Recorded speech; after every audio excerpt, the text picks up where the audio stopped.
One piece के episode number 638 के starting में हम लोग देखते हैं बार्थोलोम्यू बहुत ज़्यादा पीटता है हैक को और उसे पूरी तरीके से डिफीट कर देता है। यहाँ पर जितने सारे लोग हैं सब लोग कहते हैं ये कैसे हो सकता है। जो अनाउंसर है वो भी कहता है मैं तो हैक ये फिशमैन के लिए चीयर कर रहा था, लेकिन बार्थोलोम्यू कैसे जीत गया, उसने क्या मुझे तो दिखाई नहीं। बार्थोलोम्यू बहुत ज़्यादा हंस रहा है। उसके साइड में बेलामी है, वो कहता है ये बंदा स्ट्रांग है। और बहुत सारे पावरफुल और बहुत ज़्यादा फेमस लोग आपस में फाइट कर रहे हैं। जैसे ब्लू गिरी हरा देता है रिकी वॉरियर को, और हम लोग देखते हैं ये जो वॉरियर रिकी है वो एक्चुअली में एक ओल्ड मैन है और वो हारने के बाद कहता है मुझे इन लोगों से बहुत ज़्यादा नफरत है। यहाँ पर जो लोग चीयर कर रहे हैं मुझे वो लोग भी पसंद नहीं, और डॉफ्लामिंगो मैं तुम्हें कभी भी माफ़ नहीं करूँगा, लेकिन वो भी हार चुका है। उसके बाद हम लोग देखते हैं जो किंग एलिजाबेलो 2 है उसके चारों तरफ बहुत सारे लोग हैं पैसों के लालच में यहाँ पर आए हैं और वो लोग किंग दागामा को प्रोटेक्ट कर रहे हैं। और वहाँ पर फाइट करते हुए आ जाता है ब्लू गिली और वहाँ पर जितने सारे गार्ड है उन लोगों को मार रहे हैं, मार के उन लोगों का हड्डियाँ तोड़ रहा है। तो जो दागामा है वो चिल्ला के कहते हैं जाओ जाके पहले ब्लू गिरी को मारो। तो वो लोग कहते हैं हाँ ठीक है, अगर हम लोग उसको हरा देते हैं तो यहाँ पर ज़्यादा ताकतवर लोग नहीं रहेंगे। उसके बाद जब हम लोग को पैसा मिल जाएगा हम लोग आपस में फाइट करेंगे और जो जीतेगा उसे मिलेगा फ्लेयर फ्रूट। लेकिन वो लोग जब ब्लू गिरी के ऊपर हमला करने ही वाला था हम लोग देखते हैं दागामा पीछे से आता है और उन लोगों को मार देता है। ये देख के उसके जो गार्ड है वो लोग कहते हैं क्या कर रहा है दागामा, तूने गलती से मार दिया क्या। कुछ लोग कहते हैं नहीं गलती से नहीं, उसने जानबूझ के किया है, वो हम लोग को पैसा नहीं देगा, हम लोग को यूज़ करके हम लोग को फेंक देगा। दागामा कहता है तुम लोग कुत्ते हो, कुत्ते की तरह काम किया, अभी निकल जाओ क्योंकि जो फ्लेयर फ्रूट है वो मेरा है। हम लोग देखते हैं जब वो लोग दागामा के ऊपर हमला करता है ब्लू गिरी आ जाता है और उन लोगों को फोड़ देता है। ब्लू गिरी कहता है मैं उन लोगों के टीम में हूँ। उसके बाद दागामा और किंग एलिजाबेलो के जितने सारे गार्ड थे, जितने सारे वॉरियर थे, जिन लोगों को उन लोगों ने बुद्धू बनाया, सब लोगों को एक एक करके ब्लू गिरी पेल देता है।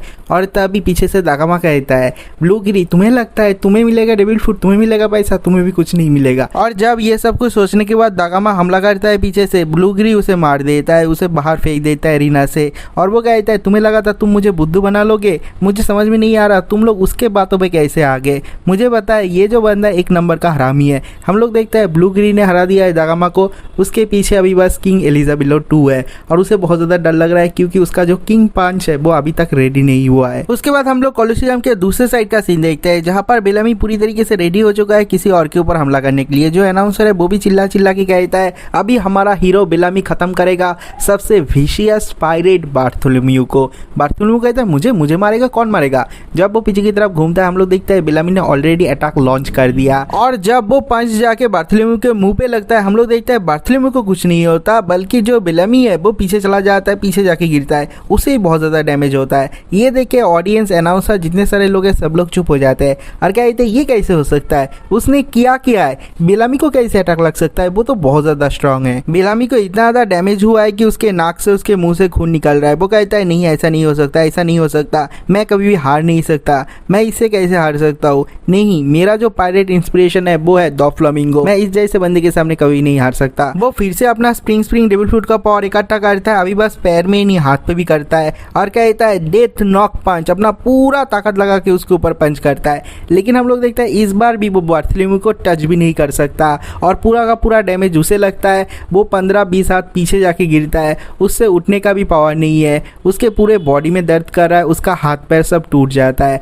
ये देख के जो ऑडियंस के लोग हैं वो कहता है देखो उस फिशमैन के साथ भी यही हुआ था, उसने अटैक किया था लेकिन डैमेज उसको ही हुआ था। बेलामी सोचता है ऐसा नहीं हो सकता, इस बंदे ने किस तरह का डेविल फूड खाया है, ये किस तरह का पावर है, मुझे दिख क्यों नहीं रहा। और जब वो लोग यहाँ पर ऐसे फाइट कर रहे हैं हम लोग देखते हैं उन लोगों के ऑपोजिट साइड में वहाँ पर ब्लू गिरी, किंग एलिजाबेलो और उसके जितने सारे गार्डियन थे सब लोग हैं। लेकिन अभी सारे के सारे गार्डियन ही उसे मारना चाहते हैं और कहते हैं तुम लोगों ने हम लोगों के साथ धोखेबाजी किया है, हम लोग तुम्हें छोड़ेंगे नहीं। ब्लू गिरी कहता है बहुत सारा डायलॉग देता है, कहता है देखो अभी तक जो लोग तुम्हारा प्रोटेक्शन दे रहे थे अभी वो लोग ही तुम्हें मारना चाहते हैं। एक किंग जिसके पास कोई सैनिक नहीं है वो एक बेकार किंग है और वो अपना पंच रेडी करता है, लेकिन जब तक वो फालतू की बात करता है उतने टाइम में जो किंग एलिजाबेलो है उसका किंग पंच रेडी हो जाता है और उसके बॉडी से बहुत ज़्यादा धुआं निकल रहा है और उसका पूरा बॉडी लाल भी हो जाता है। ये देख के सब लोग चौंक जाता है किंग एलिजाबेलो कहता है तुम लोग बहुत ज़्यादा बात करते हो, लेकिन मेरा पंच अभी रेडी हो चुका है। लेकिन दागामा ने बहुत अच्छा काम किया है, मेरे लिए थोड़ा सा टाइम इकट्ठा कर दिया, अभी मैं तुम सब लोगों को एक ही पंच में हरा सकता हूँ।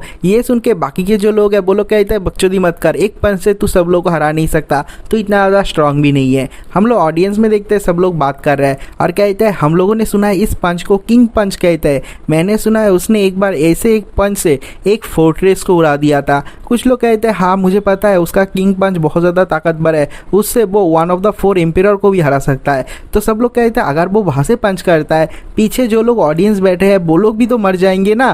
तो ऐसा सुनने के बाद सब लोग वहाँ से भागना स्टार्ट कर देते हैं, सब लोगों में अफरा तफरी मच जाता है। अगले सीन में हम लोग कोलोसियम के बाहर का सीन देखते हैं, जहाँ पर वो टॉय सोल्जर जा रहा है, उसके पीछे पीछे फ्रैंकी आ रहा है और कहता है देख टॉय सोल्जर, अगर तेरे पास बात करने का कुछ नहीं है तो मैं जा रहा हूँ, मुझे बहुत ज़्यादा इंपॉर्टेंट काम करना है। ये कह के फ्रैंकी जाने वाला था, लेकिन जो टॉय सोल्जर है उसे रोक देता है और कहता है तुमने बोला था तुम यहाँ पर फैक्ट्री को डिस्ट्रॉय करने आए हो, तुम कोई नॉर्मल इंसान नहीं हो, तुम्हें बहुत कुछ पता है जो यहाँ के नॉर्मल लोगों को नहीं पता, लेकिन तुम करना क्या चाहते हो मुझे बताओ। और तभी जब वो आंसर देने वाला था, हम लोग देखते हैं पूरा का पूरा स्टेडियम काँप रहा है, बहुत ज़्यादा हिल रहा है, उन लोगों को समझ में नहीं आता क्या हो रहा है। एक्चुअली में ये जो किंग पंच है वो तैयार हो रहा है। हम लोग देखते हैं किंग एलिजाबेलो के ऊपर सब लोग हमला कर देते हैं, सब लोग उसे मारने की कोशिश कर रहा है, लेकिन जो किंग एलिजाबेलो है वो कहता है मैं यूज़ कर रहा हूँ किंग पंच, और वो अपना पंच फेंकता है। हम लोग देखते हैं उसका पंच बहुत ज़्यादा ताकतवर है, जो स्टेडियम है वही बीच में से टूट रहा है और आसपास बहुत ज़्यादा रोशनी आ जाता है, उसके हाथ से इतना ज़्यादा पावर निकलता है,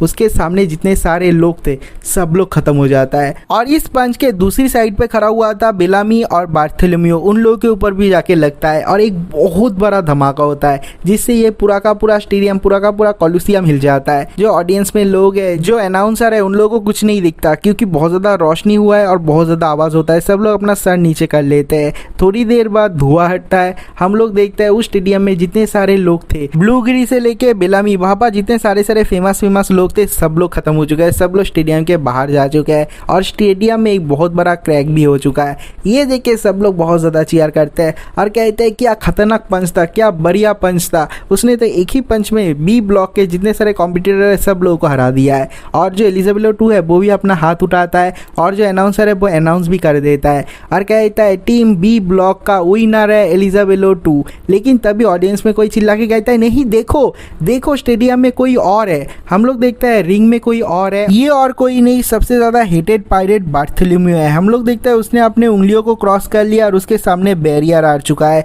और उससे उसने उसके पंच के आफ्टर इफेक्ट को ब्लॉक कर दिया और कहता है उंगली क्रॉस करने से बैरियर बन जाता है, तुम लोगों को पता नहीं, बच्चे बच्चे को पता है, मैंने खाया है बैरियर फ्रूट और मेरे पास बैरियर का ताकत है। ये देख के सब लोग बहुत ज़्यादा चौंक जाता है और कहते हैं ये बंदा सही सलामत क्यों है। हम लोग देखते हैं उसके बाद वो अपने बैरियर से हमला करता है एलिजाबेलो के ऊपर और उसे एक ही पंच में हरा देता है और बी ब्लॉक का विनर बन जाता है बार्थोलोम्यू। और उसके बाद वो ऑडियंस में जितने सारे लोग हैं, जो अनाउंसर है, सब लोगों को गाली देता है और कहता है देखा मैं जीत गया, वो जीत गया, लेकिन ऑडियंस में किसी को भी अच्छा नहीं लग रहा। अगले सीन में हम लोग एक कोने में फ्रैंकी और उस टॉय सोल्जर को देखता है। ये सुनने के बाद फ्रैंकी कहता है क्या तुम भी उस फैक्ट्री को डिस्ट्रॉय करना चाहते हो? वो कहता है हाँ मैं भी करना चाहता हूँ, मैं और मेरे दोस्त सब लोग मिलकर उस फैक्ट्री को डिस्ट्रॉय करना चाहते हैं। फ्रैंकी कहता है ठीक है कोई बात नहीं, तुम लोग को डिस्ट्रॉय करने की जरूरत नहीं, मुझे बताओ, मुझे बस भापा ले चलो, मैं अकेले डिस्ट्रॉय कर दूंगा। लेकिन वो टॉय सोल्जर कहता है नहीं, उस फैक्ट्री पे बहुत सारे वर्कर है जो हमारे दोस्त है,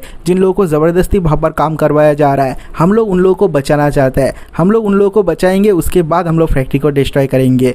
फ्रैंकी कहता है तुम अपने दोस्तों को बचाना चाहते हो? टॉय सोल्जर कहता है हाँ, मैं और मेरे दोस्त सब लोग इस प्रोजेक्ट पे बहुत सालों से काम कर रहे हैं और अगर तुम में हिम्मत है तभी इस फैक्ट्री को डिस्ट्रॉय करने के बारे में सोचना, क्योंकि ये फैक्ट्री के पीछे बहुत ही ताकतवर लोग हैं। अगर तुम डॉफ्लामिंगो के खिलाफ जाने की सोच रहे हो तभी उस फैक्ट्री को डिस्ट्रॉय करना, अगर तुम में गूदा नहीं है तो इस बात को भूल जाओ, और अगर तुम सच में उसके खिलाफ जाना चाहते हो तो मैं इस ड्रेसरोसा किंगडम के बारे में तुम्हें सब कुछ बताऊंगा, यहाँ पर क्या डार्क हिस्ट्री चल रहा है वो भी बताऊंगा। अगले सीन में हम लोग देखते हैं बी ब्लॉक का कंपटीशन खत्म होने के बाद लूफी जब नीचे आता है वहाँ पर देखता है बहुत सारे लोगों को स्ट्रेचर करके ले जाया जा रहा है, जो लोग जिंदा है उन लोगों का ट्रीटमेंट हो रहा है। लूफी वहाँ पर खड़ा है, तभी बेलामी भी आता है। बेलामी कहता है लूफी कहता है क्या हुआ? बेलामी कहता है तूने मेरे लिए चेयर किया, मेरे लिए तूने चेयर क्यों किया?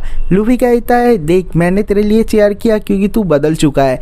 ये सुन के बेलामी बहुत ज़्यादा हंसता है और कहता है मैं बदल चुका हूँ? नहीं, मैं बिल्कुल भी नहीं बदला। अगर कोई बदला है वो है तू, क्योंकि तू इतना ज़्यादा खतरनाक हाकी यूज़ करता है, कोई भी नहीं करता। मैं बहुत ज़्यादा जेलस हूँ, मेरा प्राइड तो फिर से टूट गया। और बेलामी जब बात कर रहा था वो लूफी का नाम ले लेता है। ये सुन लेता है बार्थोलोम्यू। ये सुन के वो बहुत ज़्यादा चौंक जाता है और कहता है स्ट्रॉ हेड लूफी यहाँ पर है। नेक्स्ट हम लोग सीजर हैंडलिंग टीम को देखते हैं। वो लोग सीजर को लेके जा रहे हैं उस ब्रिज को क्रॉस करके ग्रीन बीट की तरफ, लेकिन जब वो लोग ब्रिज के आधा आधी तक आते हैं तभी उन लोगों को कुछ आवाज़ सुनाई देता है और वो लोग कहते हैं देखो ये जो ब्रिज है वो बहुत ज़्यादा बड़ा है और ये जो आयरन चेन है वो भी बहुत ज़्यादा ताकतवर है। हम लोग को नहीं लगता किसी तरह का फिश आके इस आयरन बार को तोड़ पाएगा। लेकिन लॉ कहता है रेडी हो जाओ फाइट करने के लिए, जो फाइटिंग फिश है वो आ रहा है। हम लोग देखते हैं जो फाइटिंग फिश है वो आके बिल्कुल ही उस ब्रिज के ऊपर हमला कर देता है, लेकिन यहाँ पर जो लोहे का बार है वो बहुत ज़्यादा ताकतवर है, उसके बाद भी उसे तोड़ देता है। ये देख के उसब और बाकी के लोग बहुत ज़्यादा डर जाते हैं। उसके बाद वो लोग नोटिस करते हैं वहाँ पर और भी बहुत सारे फाइटिंग फिश आ रहे हैं, उन लोगों का एक झुंड आ रहा है। ये देखने के बाद लॉ कहता है जल्दी करो भागो यहाँ से। सब लोग भाग रहे हैं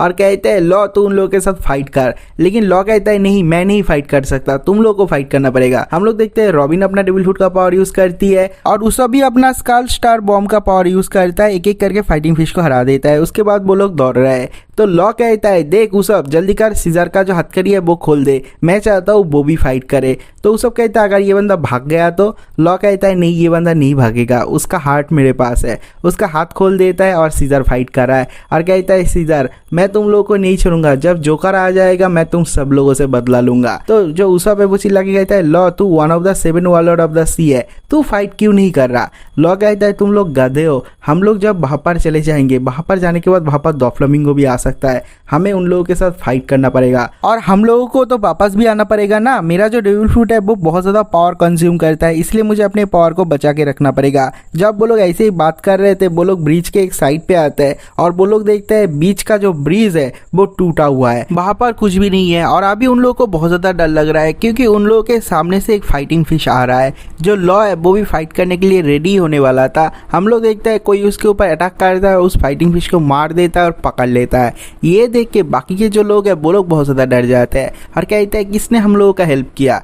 ये सुनने के बाद लॉ कहता है इस आइलैंड पे रहने वाले लोगों ने। ये सुन के उसब कहता है इस आइलैंड पे लोग भी रहते हैं और वो चिल्ला चिल्ला के कहता है ओए हम लोगों को इस ब्रिज को क्रॉस करना है, प्लीज हम लोगों का मदद करो। ये सुनने के बाद वहाँ पर जो लोग थे वो हम लोगों को दिखाई नहीं जाता, लेकिन वो लोग चिल्ला चिल्ला के कहते हैं देखो ये इंसान है, वो हम लोगों को देख लेंगे, जल्दी करो भागो भागो। वो लोग उस फाइटिंग फिश को लेके वहां से भग के चला जाता है। उसके बाद लॉ के दिमाग में एक आइडिया आता है, कहता है ओए सीजर हम लोगों को उड़ा के ले चल। और सीजर अपना गैस डेविल फुट का पावर यूज करके उन लोगों को उड़ा के ले जाता है। ये देखने के बाद रॉबिन कहती है हम लोगों को पहले से उसको यूज करना चाहिए था। सीजर कहता है मैं तुम लोगों को छोड़ूंगा नहीं, तुम लोग मुझसे इतना ज्यादा काम करवा रहे हो। और ऐसा करते हुए वो लोग आखिरकार ग्रीन बीट पे पहुंच ही जाते हैं, लेकिन वहां पर पहुंचने के बाद ही सब लोगों को बहुत ज्यादा डर लगता है क्योंकि ये जो ग्रीन बीट है वो बहुत ज्यादा डरावना है। वहां पर बहुत सारे शिपरेक है जो ये फाइटिंग फिश ने तोड़ दिया था और ये जो जंगल है वो बहुत ज्यादा बड़ा है, यहाँ पर किसी इंसान का कोई नामो निशान नहीं है। ये देखने के बाद उसब को बहुत ज्यादा डर लगता है। उसब और सीजर दोनों ही कहते हैं चलो हम लोग को यहाँ से जाना चाहिए, हम लोग को यहाँ पर रुकना नहीं चाहिए। अगले सीन में हम लोग टूर्नामेंट का सीन देखते हैं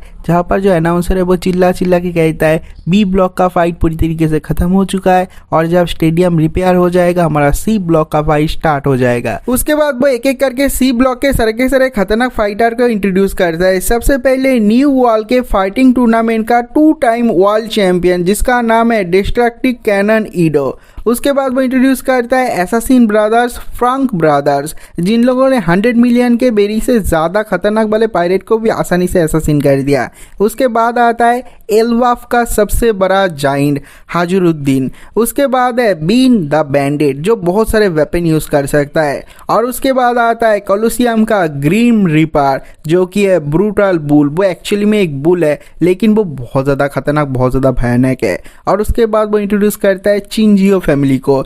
चिंजियो फैमिली का साई चिंजियो, पू चिंजियो और उन लोगों का ग्रैंडपा डॉन चिंजियो वो एक लिविंग लेजेंड है और इस टूर्नामेंट का विजेता भी वो ही बन सकता है। और जब डॉन चिंजियो आ रहा है स्टेडियम पे वो चिल्ला के कहता है स्ट्रॉ हैट।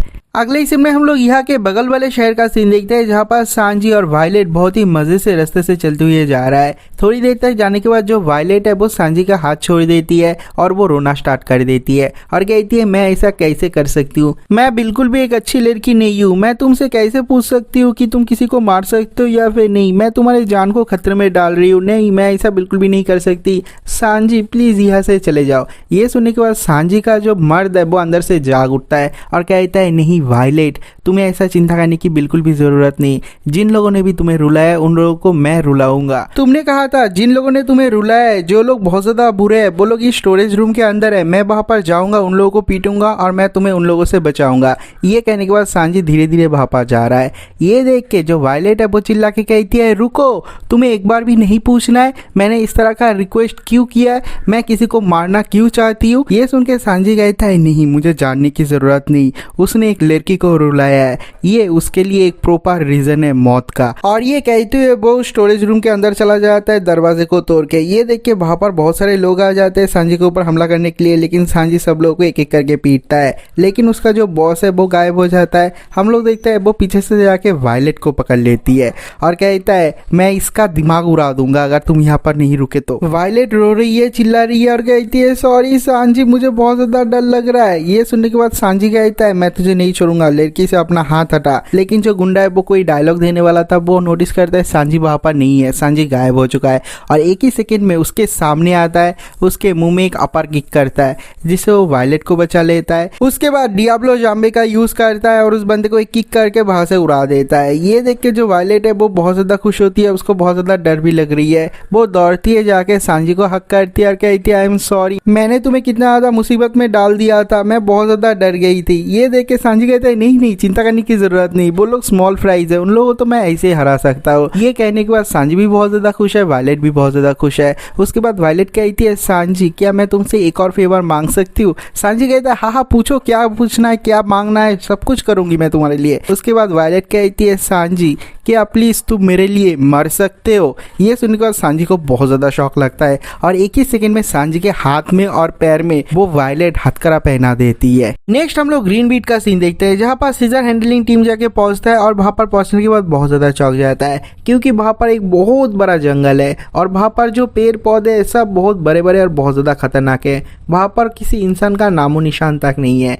अचानक से उन लोगों को एक शिप दिखता है और वो लोग चिल्ला के कहते हैं देखो यहाँ पर नेवी का एक वारशिप है, लेकिन लगता है ये यहाँ पर स्टक हो गया है, किस तरह का एक्सीडेंट हुआ है। रॉबिन चेक करने के बाद कहती है देखो जो घाव है वो फ्रेश लग रहा है, इसका मतलब ये जो नेवी शिप है वो ज़्यादा देर पहले ही यहाँ पर नहीं अटका था, लगता है कुछ ही घंटे पहले ही ये आया है। ये सुनने का सब लोगों को बहुत ज़्यादा डर लगता है। जो सीजर है वो कहता है मैं एक वांटेड क्रिमिनल हूँ, अगर नेवी के लोगों ने पकड़ लिया तो वो लोग मुझे मार डालेंगे और मैं जोकर के अंडर हूँ और जोकर ने वॉलॉर्ड से भी रिजाइन कर दिया, अभी मेरा क्या होगा। अभी जोकर भी एक क्रिमिनल है, मैं भी एक क्रिमिनल हूँ, वो लोग मुझे भी पकड़ लेंगे। लेकिन वो सब चिल्ला के कहता है अपना मुंह बंद रख, अपना मुंह बंद रख। वो सब कहता है देखो नेवी यहाँ पर आया है, लेकिन उन लोगों को पता कैसे चला हम लोग यहाँ पर आने वाले हैं, इस डील के बारे में उन लोगों को कैसे पता चला। लॉ कुछ भी नहीं कहता, लेकिन रॉबिन उसके पास जाती है और कहती है लॉ तुम बहुत ज्यादा चुप हो, मुझे लगता है तुम कुछ छुपा रहे हो। लॉ कहता है बिल्कुल भी नहीं, मैं क्यों छुपाऊंगा, और नेवी भी मेरा एनिमी है, अगर नेवी तुम लोगों को पकड़ता है तो वो लोग मुझे भी पकड़ेंगे।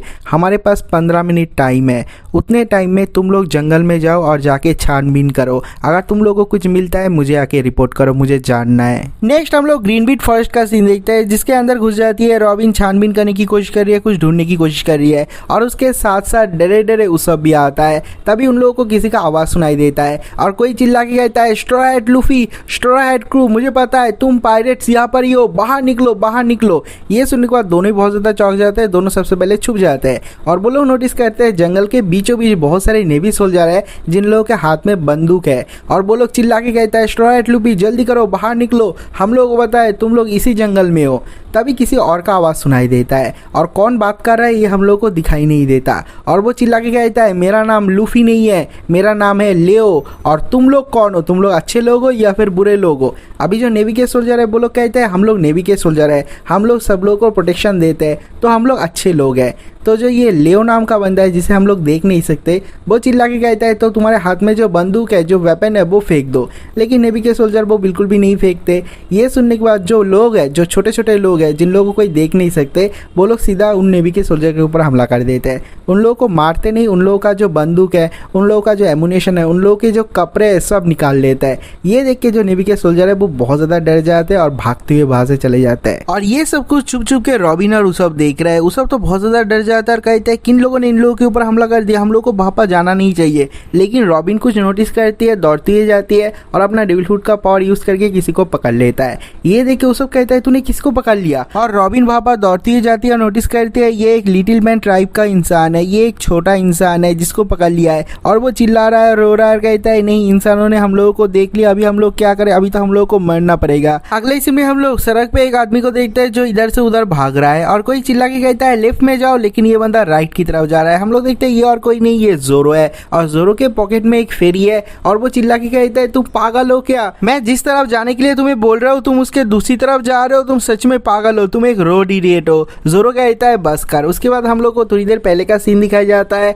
जब उस फेरी ने जोरो को ऊपर से नीचे फेंक दिया था। उसके बाद जोरो ने उसे नोटिस भी कर लिया था। ये देख के उस फेरी को बहुत ज़्यादा डर लगता है और उसके बाद थोड़ी देर तक कॉन्वर्सेशन होने के बाद हम लोग को ये पता चलता है ये जो छोटा सा इंसान है उन लोगों का भी एक ग्रुप है, उन लोगों का भी एक किंगडम है और वो लोग डोंकी होते फैमिली से बहुत ज़्यादा हेट करते हैं। इसलिए वो लोग डोंकी होते फैमिली के ऊपर नज़र रखे हुए हैं और डोंकी होते फैमिली अभी जा रहा है स्ट्रॉ हैट लूफी और उसके क्रूमेट के ऊपर हमला करने के लिए, उन लोगों के शिप को डिस्ट्रॉय करने के लिए। और ये सुनने के बाद जोरो भी बहुत ज़्यादा चौंक जाता है और वो सोचता है अभी सनी पे तो बहुत ज़्यादा वीक लोग हैं, अगर उन लोगों के ऊपर वो लोग हमला करते हैं तो वो लोग मर जाएंगे, मुझे वापस जाना पड़ेगा, उन लोगों को बचाना पड़ेगा। और ये जो लिटिल मैन है वो कहता है नहीं मुझे भी ले चलो। उसका पैर टूट जाता है इसलिए जोरो को कहता है मुझे वापस ले चलो, मुझे भी मेरे दोस्तों के पास जाना है, उन लोगों को इन्फॉर्म करना है और उसके बाद ही हम लोग डोंकी होते फैमिली के ऊपर हमला कर पाएंगे। जोरो कहता है नहीं मैं तुम्हारा हेल्प नहीं कर सकता, मेरे पास टाइम नहीं है, मुझे सीधा सीधा अभी समुद्र में जाना है, मुझे मेरे शिप को प्रोटेक्ट करना है, अपने क्रूमेट को प्रोटेक्ट करना है। ये कहने के बाद वो दौड़ती है बाहर से चला जाता है।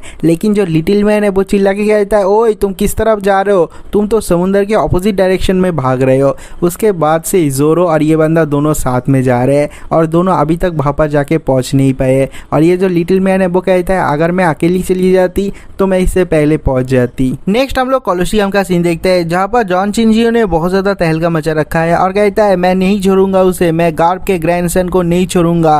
कब हमारा मैच स्टार्ट होने वाला है, वो लोगों को मारने ही वाला था, उसके ग्रैंडसन आके उसे पकड़ लेते हैं और कहते हैं ग्रैंडपा ऐसा मत करो, अगर फाइट शुरू होने से पहले तुमने किसी को मार दिया तो हम लोग एलिमिनेट हो जाएंगे। और थोड़ी देर बाद वो लोग जब वहां से चले जाते हैं लूफी ऊपर से नीचे उतरता है और कहता है इस बुढ़े ने तो नाक में दम कर रखा है। अगले सीन में हम लोग सांजी को देखते हैं, उसका हाथ पैर बंधा हुआ है और सब लोग उसे बहुत ज्यादा कूटते हैं और वहां पर जो लोग सांजी को पीट रहे हैं वो लोग एक्चुअली में वायलेट के सबऑर्डिनेट है। वो लोग वायलेट के लिए काम करती है और वायलेट एक चेयर पे बैठी हुई है क्वीन की तरह और कहती है तुम पागल हो, मुझे लगा था ब्लैकफुट सांजी बहुत ही ताकतवर एक इंसान है, मैंने ये र्यूमर सुना था जो ब्लैकफुट सांजी है वो लड़कियों के सामने पिघल जाता है, लेकिन मुझे नहीं लगा था तुम इतने बड़े गधे हो, तुम ऐसे ही पिघल जाओगे, तुम मेरे प्यार में गिर गए। ये सुनने के बाद भापा जो लोग है सब लोग उसका मजाक उड़ाते हैं, सब लोग कहते हैं तुम सिस्टर के प्यार में पड़ गए थे। हाँ सिस्टर बहुत ज्यादा पावरफुल है लेकिन बहुत ज्यादा विशियस है। बहुत ज्यादा मजाक उड़ाने के बाद भी सांजी चिल्ला के कहता है मुझे फर्क नहीं पड़ता, मुझे पता है कि तुम्हारा हार्ट बहुत ज्यादा अच्छा है,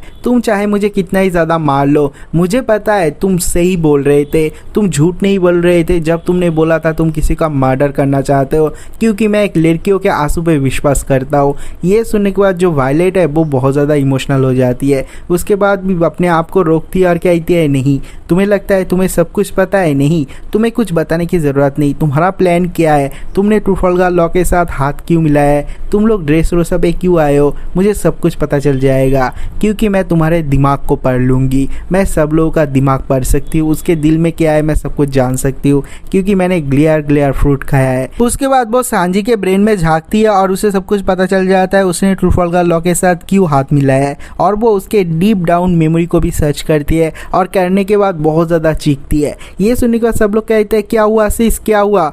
जो वायलेट है वो नीचे गिर जाती है और कहती है ये कितना ज्यादा एक परवर्टेड इंसान है। सब लोग कहते हैं परवर्ट। वायलेट कहती है हाँ ये इंसान दुनिया का सबसे बड़ा परवर्टेड इंसान है, उस जैसा इंसान मैंने आज तक नहीं देखा। उसके डीप डाउन जो मेमोरीज है सारे के सारे गंदे गंदे मेमोरीज है। ये सुनने के बाद सब लोग बहुत ज़्यादा चौंक जाते हैं, लेकिन उसके बाद सांजी कुछ इमोशनल बातें करता है। ये सुनने के बाद वायलेट बहुत ज़्यादा चौंक जाती है और जब सांजी आखिर में कहता है मुझे पता था तुमने जब बोला था तुम किसी का मर्डर करना चाहते हो, तुम सच में किसी का मर्डर करना चाहते हो, क्योंकि कुछ लोग हैं जो लोग तुम्हें बहुत ज़्यादा परेशान कर रहे हैं और मैं तुम्हारे ऊपर विश्वास करता हूँ। ये सुनने के बाद वायलेट भी बहुत ज़्यादा इमोशनल हो जाती है, लेकिन वायलेट के सामने जो अंडरलिंग है वो लोग बहुत ज़्यादा मजाक उड़ाते हैं। सांजी कार कहता है तू पागल हो चुका है क्या, सच में तू प्यार में पागल हो चुका है, क्योंकि जो वायलेट है वो हमारे साइड में है। ये सब कुछ सुनने के बाद और सांजी का सिंसियरिटी देखने के बाद वायलेट भी पूरी तरीके से चेंज हो जाती है। वो घूमती है और अपने डेविल फ्रूट के पावर से अपने सबऑर्डिनेट के ऊपर हमला कर देता है।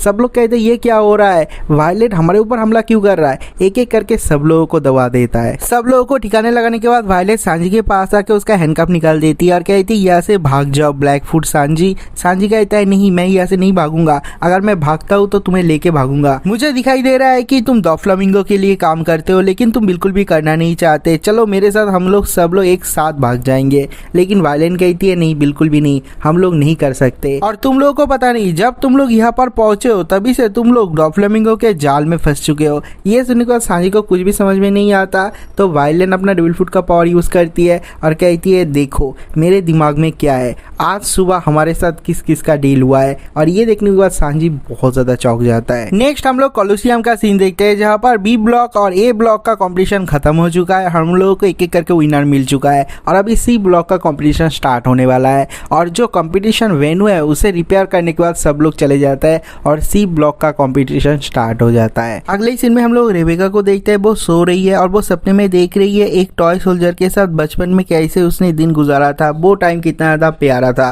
और तभी उसका नींद टूट जाता है और जब वो बाहर की तरफ देखने की कोशिश करती है तभी किसी का आवाज आता है और वो नीचे की तरफ नोटिस करती है फ्रैंकी और वो टॉय सोल्जर वहां से जा रहा है। ये देख के जो रेबेका है वो चिल्ला चिल्ला के पूछती है तुम कहाँ पर जा रहे हो। ये देख के फ्रैंकी भी रुक जाता है और कहता है ये कौन है, तुम जानते हो इसे। लेकिन जो टॉय सोल्जर है वो कहता है उससे फर्क नहीं पड़ता, ये रेबेका है। जब रेबेका रो रही थी टॉय सोल्जर कहता है रोने की जरूरत नहीं, जो वॉरियर होता है वो कभी नहीं रोते। ये सुनने के बाद रेबेका रोना बंद कर देती है और फ्रैंकी को कहता है चलो, फ्रैंकी भी चला जाता है। नेक्स्ट हम लोग ग्रीनबीट फॉरेस्ट का सीन देखते हैं, जहाँ पर रॉबिन और उसॉप है और उन लोगों ने मिलकर एक लिटिल ह्यूमन को पकड़ लिया है। लेकिन उन लोगों को समझ में नहीं आता उसके जो दोस्त है वो लोग भी वहां पर है और वो लोग उन लोगों को स्लीपिंग पाउडर गैस से अटैक करते हैं, दोनों को ही बेहोश कर देते हैं। और जब रॉबिन को होश आती है वो नोटिस कर दिया उसके पूरे बॉडी में कोई सर्च कर रहा है। भाई उन लोगों को पता भी नहीं, लेकिन वो लोग स्वर्ग पहुंच गए। और उसके ड्रेस से बाहर निकलने के बाद ही रॉबिन कहती है तुम कौन हो, क्या कर रहे हो। और जब वो लोग नोटिस करती है रॉबिन जाग गई है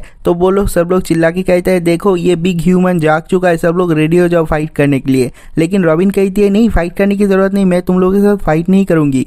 ये सुन के उन लोगों को और भी ज्यादा गुस्सा आ जाता है और कहता है अपना मुंह बंद रखो। उसके बाद रॉबिन पूछती है मेरे साथ एक और इंसान था वो कहाँ पर है। ये सुन के वो लोग कहते हैं वो लॉन्ग नोज वाला बंदा, उसको भी हम लोगों ने पकड़ लिया है और टंटरा ट्राइब के रूल के मुताबिक हम लोग तुम लोगों को नहीं जाने दे सकते, तुम लोगों को खत्म करना ही पड़ेगा। ये सुन के रॉबिन बहुत ज्यादा चौंक जाती है और वो नोटिस करती है उसको जमीन के साथ सील दिया है उन लोगों ने, मतलब उन लोगों के पास कोई ऐसा है जिसने डेविल फ्रूट खाया है। और बाकी के लोगों को भी बहुत ज़्यादा डर लगता है क्योंकि जो रॉबिन है वो भी डेविल फ्रूट का पावर यूज़ कर सकती है। उन लोगों को नहीं पता डेविल फ्रूट क्या है, लेकिन उन लोगों को ये पता है जो ये इंसान है ये मैजिक कर सकता है। तो सब लोग बहुत ज़्यादा चौंकना रहते हैं। तो रॉबिन चिल्ला के कहती है देखो मैंने तुम लोगों को यहाँ पर देखा है, लेकिन मैं तुम लोगों को हार्म नहीं करना चाहती, मैं इस किंगडम को डिस्ट्रॉय भी नहीं करना चाहती, मैं तो किसी को बताऊंगी भी नहीं, मैं एक अच्छी इंसान हूँ। ये सुन के जो लिटिल ह्यूमन है वो बहुत ज़्यादा चौंक जाता है, उसके बाद विश्वास कर लेते हैं। मतलब ये जो लोग है अगर वो लोग कहते हैं मैं अच्छे इंसान हूँ, वो उन लोगों के बातों के ऊपर विश्वास कर लेते हैं। तो उसके बाद वहां पर विलेज चीफ आता है और कहता है तुमने इस बड़े इंसान को आज़ाद क्यों कर दिया। तो वो जो छोटा सा इंसान लियो है वो कहता है मैंने आज़ाद कर दिया क्योंकि वो एक अच्छी इंसान है, उसने खुद कहा है। ये सुन के विलेज चीफ भी मान जाती है। ये देख के रॉबिन भी बहुत ज्यादा चौंक जाती है और वो सोचती है इन लोगों को तो बेवकूफ बनाना बहुत ज्यादा आसान है। उसके बाद रॉबिन कहती है 3 बजने वाला है, मुझे जाके लॉ को सब कुछ बताना पड़ेगा, लेकिन उसका ट्रांसपोंडर सिग्नल उसके पास नहीं है। और जब वो जाने वाली थी सब लोग उसे रोक लेते हैं और कहते हैं तुम कहाँ पर जा रहे हो। रॉबिन कहती है मुझे यहाँ से जाना पड़ेगा। वो लोग कहते हैं तुम्हारे पास जो वेपन है वो मुझे दे दो। रॉबिन कहती है देखो मैं सच बोल रही हूँ, मेरे पास कोई वेपन नहीं है। तो वो लोग कहता है नहीं, हम लोग तुम्हें ऐसे जाने नहीं दे सकते, अगर तुम अपना वेपन हम लोगों को नहीं देते हो तो तुम्हारे पास जो कुछ भी है सब कुछ हम लोगों को देना पड़ेगा। सब लोग रॉबिन के ऊपर हमला कर देते हैं और तभी हम लोग देखते हैं कोई दौड़ते हुए आता और कहता है उसको तंग मत करो, ये जो बिग ह्यूमन है वो दूसरे बिग ह्यूमन का पार्टनर है और वो दूसरा जो लॉन्ग नोज ह्यूमन है वो एक हीरो है, वो एक लेजेंडरी हीरो है जो हम लोग को यहाँ पर बचाने के लिए आया है। ये सुन के सब लोग रॉबिन को छोड़ देते हैं और रॉबिन फिर से चौंक जाता है कि ये लोग कितना ज्यादा बेवकूफ है और उस सब ने पता नहीं इन लोगों को क्या क्या बोला है। और वो नोटिस करती है अभी उसके पास बस 2 मिनट टाइम है और उसके बाद ही जो सीजर को वो लोग हैंडल करने वाले हैं डॉफ्लामिंगो के हाथ में, लेकिन बहुत बड़ा प्रॉब्लम होने वाला है। लेकिन वो कहती है मेरे पास ट्रांसपोंडर स्नेल नहीं है, मैं तो लॉ को बता ही नहीं पाऊंगा। उसके बाद हम लोग लॉ को देखते हैं, उसके ट्रांसपोंडर स्नेल में कॉल आता है और कॉल आता है सांजी का। ये देख के लॉ कहता है तुमने फैक्ट्री ढूंढ लिया क्या, उसे डिस्ट्रॉय कर दिया क्या? लेकिन सांजी कहता है वो बड़ी बात नहीं है, सबसे पहले हम लोग को यहाँ से भागना पड़ेगा, ये पूरा का पूरा ड्रेसरोसा एक बहुत बड़ा ट्रैप है। और तभी ये वाला एपिसोड खत्म हो जाता है। अगर आप लोगों को वीडियो अच्छा लगा तो वीडियो को लाइक करना, चैनल को सब्सक्राइब करना। तो मिलते हैं एक और नई वीडियो के साथ, तब तक के लिए बाय बाय।